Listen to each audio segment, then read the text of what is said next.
Well Institute of Advanced Driving. Drive with confidence.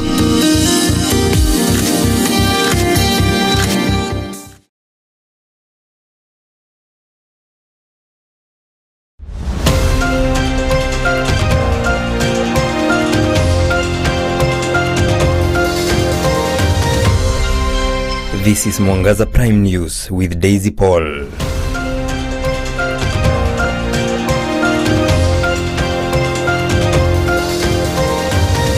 A very good day to you on this 17th day of November. I trust you're doing fine. This is Mwangaza Prime News and my name is Daisy Paul. Our sign language interpreter is Vivian Wangeshi and we welcome you to this bulletin tonight. Now, low turnout was witnessed during recruitment of police officers today in Murang'a East Sub-County. The recruitment exercise, which seeks to employ 10,000 Kenyans countrywide to join the police forces, recorded a poor turnout as compared to previous years' exercise. The chairperson of the recruitment panel, Geoffrey Ruheni, said the number of those who turned up was below what they anticipated.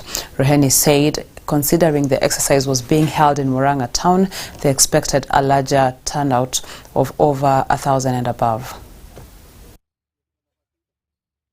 The weather was not very good in the morning. It was about to rain. That is one of the challenges. The other one, maybe most of the students did not get the information on time, and that one can be the reason for the low turnout. I expected 1,000 plus candidates, being a town, being a hub for various wards. But approximately we had maybe 200 candidates. We have not had any case of corruption or laconism, collecting money from anybody. We have not received any complaint. The candidates themselves, they are cooperative. I can't say that you have any major challenge as of now. The process based on the qualification of the team and their integrity and the professionalism, they are practicing fairness, impartiality. You should not have any nepotism or that. That one we cannot entertain, because we are all Kenyans and we want to recruit the best police officer possible to serve this country. The exercise has progressed on very smoothly. The registration desk has done well. We registered quite a number of female candidates, male candidates, and we have the NYS, who according to the presidential directive will be given special slots in the recruitment centers. We have progressed them well. Now we are doing the physical exercise part. After this we go for the medical. And each and every stage we are doing shortlisting of the successful candidates. And in each stage there is a score sheet which will determine the performance of each and every candidate. Based on academics, the physical exercise,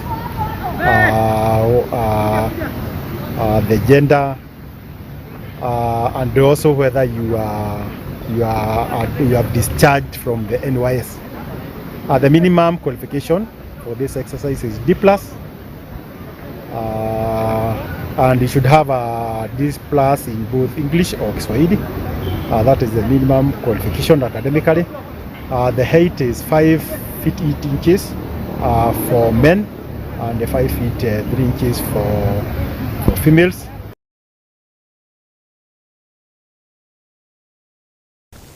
Government spokesman Isaac Mwaura has assured residents of Isulu, Bushiangala in Kakamega County that the recently confirmed 683 billion Kenyan shillings gold discovery will deliver direct and measurable benefits to the community. According to Mwaura, Kenya's mining laws guarantee a clear revenue sharing structure designed to protect local interests, and hence the legal framework ensures residents are not sidelined as operations expand. He said government teams are already on the ground to ensure compensation is handled transparently, fairly and in accordance with the law.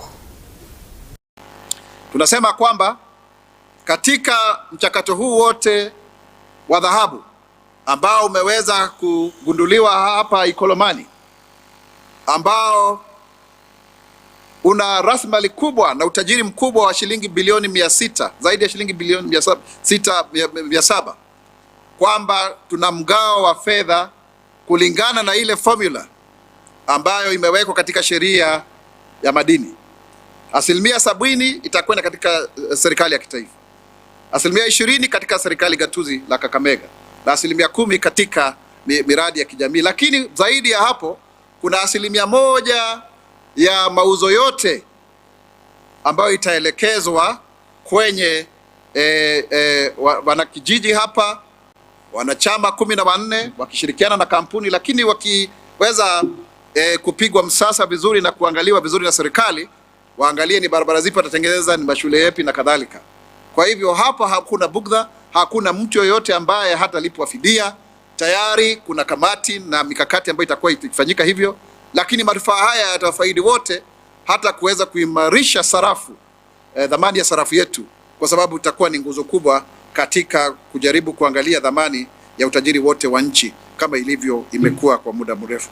Kwa hivyo hili ni jambo zuri na tunashukuru sana kwamba tumekuja hapa katika hii kiwanda ambacho kimejengwa majumba haya ambayo yamekamilika 88%. So it is a community here that is going to identify the projects. Is a committee of 14 members that will sit down and agree with the company. We want a borehole here, we want a road here, we want a school there, we want a health facility, so that they benefit from the resources.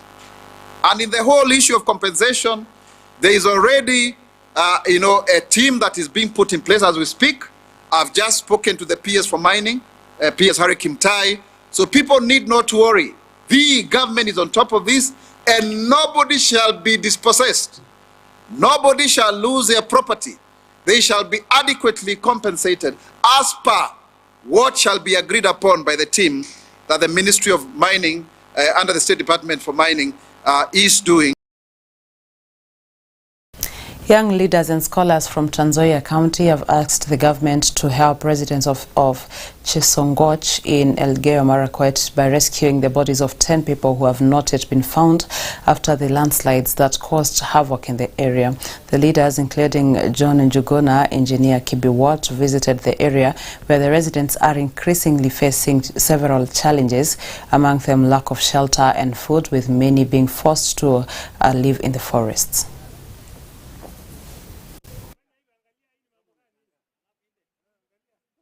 In fact, ukiangalia mawe hii ambao ilitoka kwa milima juu na ikakuja hapa na force, iliweza kuumiza watu wengi na kuvunja manyumba. Na hata kulingana vile mimi nasikia, kwa sababu mimi ni kama mapua yangu ni very sharp hapa nasikia kuna harufu hapa. Na mimi naona ni kama kuna watu hapa. Mimi nataka kuuliza serikali, mbona mku make sure ya kwamba mawe hizi mumefunua hii nyumba ambayo iko hapa. Na hapa ni kama kuna watu ambao wale watu wanasemekana missing people, like 10 people. Inaonekana ni hapa ni mahali wako. So ningeuliza serikali wafanye juhudi ili familia wajue watu yao na waweze kusika watu yao. Na itakuwa ni jambo la maana sana kama desturi sisi wa Afrika. Na sisi kutoka Trans Nzoia tumeandamana na wao pia ili kuwaletea faraja na kuwaombea, na vile vile tunaomba serikali iendelee kutafuta miili ya watu, haswa mahali tunasimama. Tukisimama hivi harufu iko hata kwa sasa. Tumeleta msaada ya chakula ambaye tutaenda kupeana baadaye, na kwanza tumekuja kuangalia vile hali ilivyo. Tumeona mawe kuanzia huko juu mpaka sasa ni hali ya kusikitisha. So nawaombea hao watu wetu, na naomba serikali vile viongozi wametangulia kusema tuwatafutie makao mahali pengine. Mahali hapa historia inaweza kujirudia na kisasi kingine pia inaweza kuathirika. Tunahitaji psychosocial support ya hao watu, kwa sababu wengi wamekimbia, akili zao mtu akipoteza watu mpaka 8, watu 7, familia moja watu 8 mpaka 7 ama mpaka watu kadhaa. Kwa hivyo tunaomba serikali watafute watu ambao wanaweza kuja kusaidia watu kama Red Cross, kama hao watu ambao wamesomea hiyo kazi, wakuja wasaidia watu kuongelesha watu.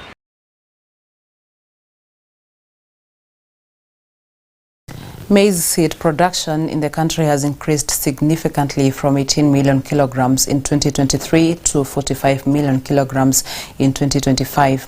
Kenya Seeds Company chairperson Wangoi Ngirishi said the move is aimed at ensuring the country can sustain itself with adequate maize production, noting that ugali remains our staple food and we must secure its future by producing enough quality seeds locally.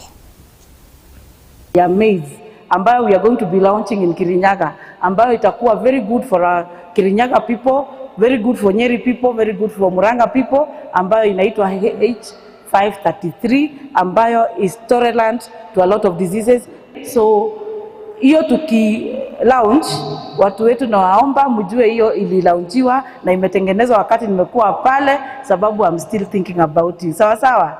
Alafu mkinunua mahindi, anything mbegu ambayo ni ya kupanda, munaangalia ile sticker ya KEFIS. Please make sure you scratch and make sure that what you're planting or what you're going to do, we are an agricultural area, isn't it? What you're going to plant in your farm is something that is certified, a seed that is quality and it is good for you.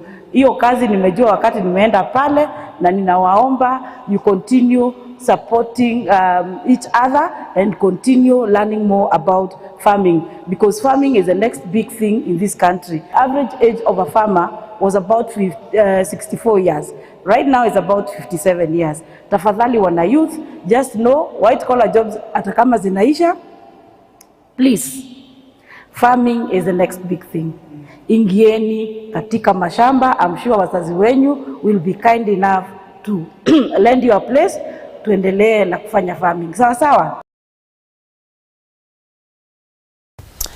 We're now taking a short commercial break, but don't go far. We're coming back with more in a short while.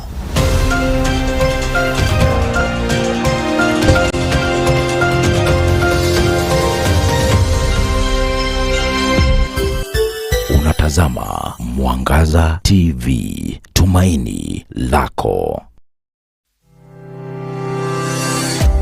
Kemuma Engineering Systems tumetambulika kwa uuzaji wa vyombo na vifaa vya usalama kama vile CCTV, intruder alarm systems, electrical fencing, razor wire, intercom systems, access control systems, automatic gates, general electricals, fire and smoke alarm system na fire extinguishers, solar panels, batteries, inverters na charger controllers.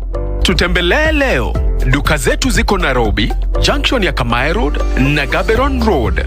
Duka la pili, Nyandarua House, orofa la pili, room 204, Pwani Guest House na Mark Plaza Kasarani, opposite Kasarani Police Station. Tupigie simu 0793 949494 au 0793 494949 au 0758 121212. Kemuma Engineering Systems, we mind your security. Kumbe hata unanipigia ushafika. Mko vipi? Tuko salama kabisa. Ndio umeingia saa hizi? Funguo ziko wapi? Una driving license? Niko nayo. Hebu nione kwanza. Mimi niko na experience ya Shakameta. Wow. Oti, fungua gate.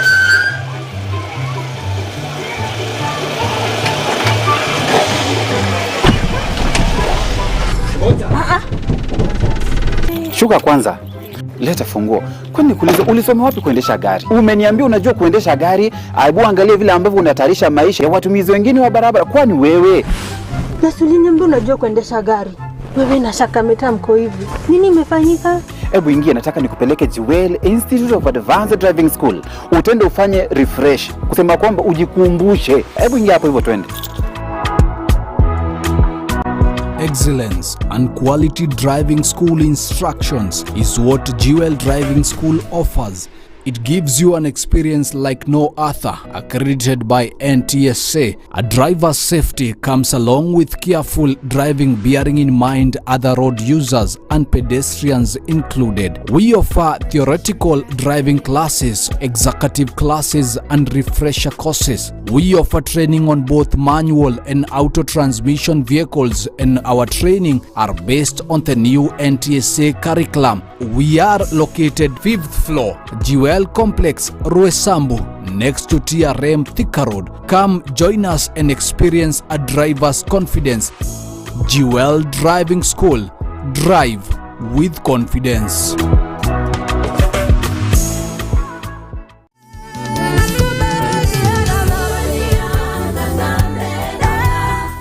For a car to complete its journey, it has to be well serviced, in good condition, and most importantly, must have enough fuel.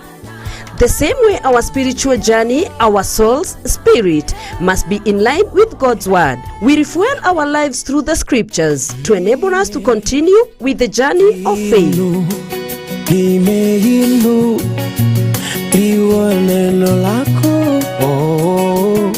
Truth Tuesday, a day to reflect on God's word for inspiration and strength. Join Daisy Kasale for your midweek refuel from 2 p.m. to 4 p.m.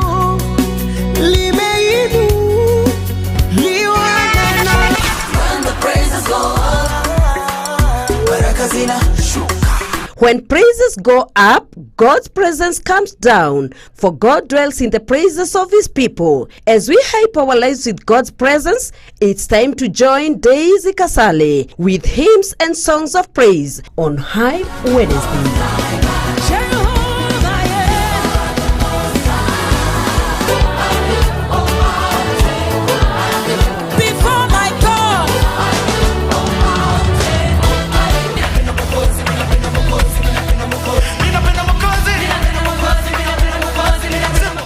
From 2 p.m. to 4 p.m. only on Mwangaza TV.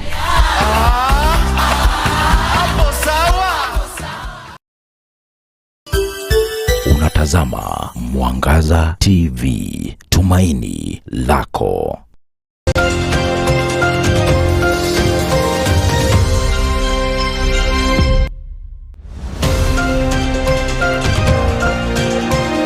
Welcome back. Now, the National Transport Authority has issued a stern warning following a sharp increase in road accidents within the counties of Kirinyaga, Embu and Tharaka Nithi. The alert was raised by Regan Mureithi, the NTSA regional manager, during a ceremony in Embu town held to commemorate road accident victims.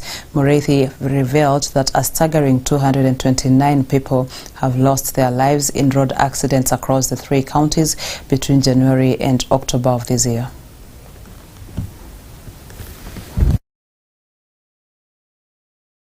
Na sisi watu ya transport, particularly watu ya matatu, sisi tumejipanga ili ku reduce accidents. Kwa sababu accident ikifanyika inaadhiri hata mwenye gari, hata driver, hata conductor, na kila mtu anaadhirika na hiyo mkasa. So tuko na kamati tumefanya kila pahali kwa county wa transport circles to reduce road accidents, na officials wa all the circles wako very vigilant kuangalia drivers wana comply na regulations yote ya serikali. In Kenya, we are losing around 4,500 people on the roads. And that's why we want now, starting from now, and of course with the performance of this committee, joining hands together with the National Transport Authority, we want to bring some sense of managing our roads, and also to the drivers, and also to the drivers.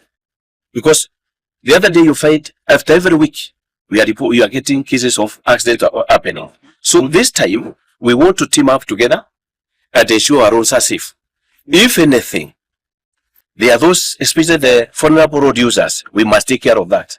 We also want to be doing audits of our roads to check what is missing. Take, for example, there's some roads which do not have road markings, road signage, which have also driven people to die on our roads. To our drivers also, as the regional manager said. For example, you find out of 100 border drivers or riders, It's only around 5 or 10 who have driving licenses. So we have agreed going forward, the most important thing will be to ensure that all these road users and the riders, they have the right documents, especially the driving license, on our roads. Number 2 also, safer roads, na safer vehicles. We have to ensure that all our vehicles on the road, they are safe for our users. Number 3 also, to the drivers of these vehicles also, we want to embark on an enforcement assignment whereby for the drivers who are on the road, they are well taken care of in terms of training, especially also to the boda drivers, riders, the drivers also, and we are happy with NTSA, the task they have taken of bringing some sensitization seminars to all these people who are on our roads. Tutaendeleza campaign ya kuhamasisha watu kuhusu usalama barabarani, haitaisha siku ya leo. Kwa hivyo kuanzia kesho kuendelea, tutaendelea na kazi hiyo ili tufikie kila mmoja wetu katika county hii yetu ya Embu, Tharaka na Kirinyaga.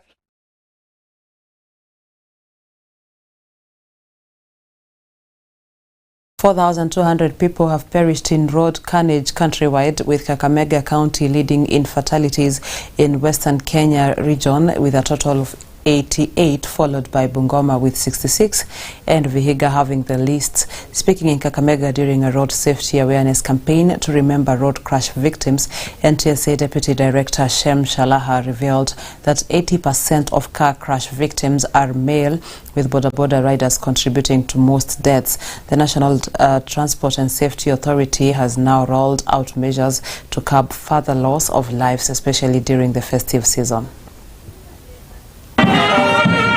We need to design roads which are user-friendly. User-friendly in that case, I mean, make sure that the safety components are well designed, are well maintained, and are well educated to the public who are using that. From the data we are getting, most of the deaths we are having now is from the pota sector. Now what are we supposed to do as Kenya? We are doing as much as possible to have a percentage that entirely looks for the safety components. In our designs, we are doing as much as possible to make sure that we are separating the motorists and the non-motorists from using the same lanes. As per now, statistics says that we have lost 4,200 lives on our roads. That is an equivalent of a full Bokong Stadium. People dying at a go. And that's the magnitude that we have lost. These deaths have affected families, have affected school-going children, have affected breadwinners. Just to note, out of the 4,200, 80% are men. So we want to come here next year at the same time, and we say that at least we have moved from maybe to 0. Actually, that is our target. It may not be possible, but maybe to 0 death on our road. So from now onwards, you'll see very, very well-coordinated operations from the county government to the national government to the police to ensure that our people travel to the festive seasons and go back to the areas of work in a safe and safety way. And as we go to the opening of the schools again, the same will see through. As you have noted, we are now inspecting even school buses. Actually, we are now going to do twice in a year to ensure that school buses are in a very good condition. So that we'll be doing after every 6 months, they inspect school buses. We are also going to have in Busia what we call sugarcane transporters sensitization in Busia. So basically, we are going to try our best to ensure that we are going to reduce fatalities. Because we have decided to do in Kakamega because Kakamega was the highest from January 1st to 13th of November 2025. Kakamega was the highest with 88 fatalities, followed by Bungoma with 66 fatalities. Third is Busia with 42, and then the list is last is Vihiga County.